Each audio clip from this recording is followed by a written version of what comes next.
கர்த்தருக்குள் பிரியமானவர்களே, ஜனவரி 11 இன்றைய பனித்துளிகளின் தலைப்பானது பரிசுத்த ஆவியின் ஏவுதல்.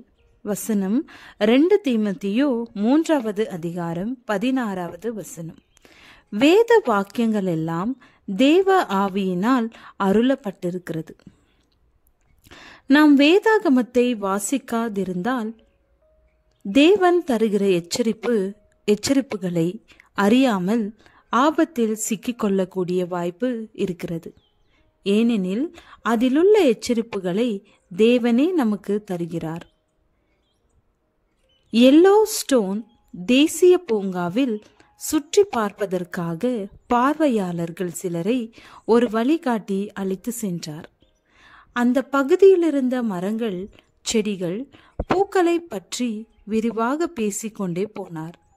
அவர் கையிலிருந்த ரேடியோவில் அவ்வப்போது ஏதாவது செய்தி கேட்டுக்கொண்டே இருந்தது. இவர் கூறுகிற விளக்கங்களை மற்றவர்கள் தெளிவாக புரிந்து கொள்ள ரேடியோவின் சத்தம் இடைச்சலாக இருப்பதாக நினைத்த அவர் ரேடியோவை அணைத்து விட்டார். அதனால் அப்பகுதியில் அலைந்து கொண்டிருந்த ஒரு காட்டுக்கரடியை பற்றி ரேடியோவில் சொல்லப்பட்ட எச்சரிப்பை கேட்க முடியாமல் போயிற்று. விளைவு பெரிய ஆபத்தை சந்திக்க நேரிட்டது. தேவன் தருகிற எச்சரிப்புகளை நாம் கவனிக்க வேண்டும். தீர்க்கதரிசிகள் தங்கள் விருப்பப்படி வேதாகமத்தை எழுதவில்லை.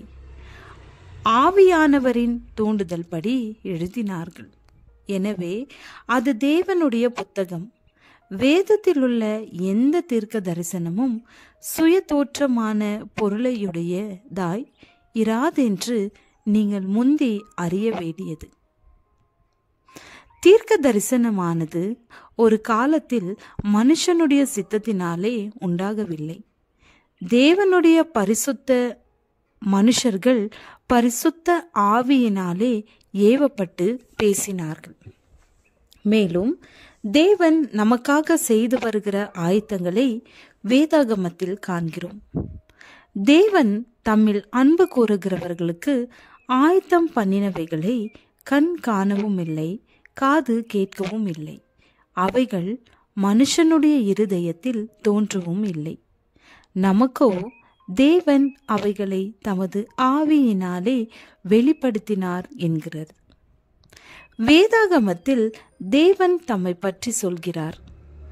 மனித இனத்திற்கான தமது திட்டங்களை சொல்கிறார்.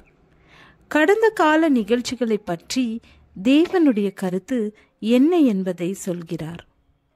பூமிக்கு எவ்வாறு சமாதானம் கிடைக்கும் என்பதையும் சொல்கிறார். வேதாகமத்தை எழுத தூண்டின ஆவியானவரை உதவிக்கு கூப்பிடுங்கள். வேதாகமத்தை அறிந்து கொள்ள அவர் உங்களுக்கு உதவுவார். வேதத்தின் ரகசியங்களை நீங்கள் புரிந்து கொள்ள உங்களை அவர் நடத்துவார். ஜெபம். தேவனே, உம்முடைய வேதத்தில் உள்ள அதிசயங்களை பார்க்கும்படி எங்கள் கண்களை திறந்தருளும். ஆமேன்.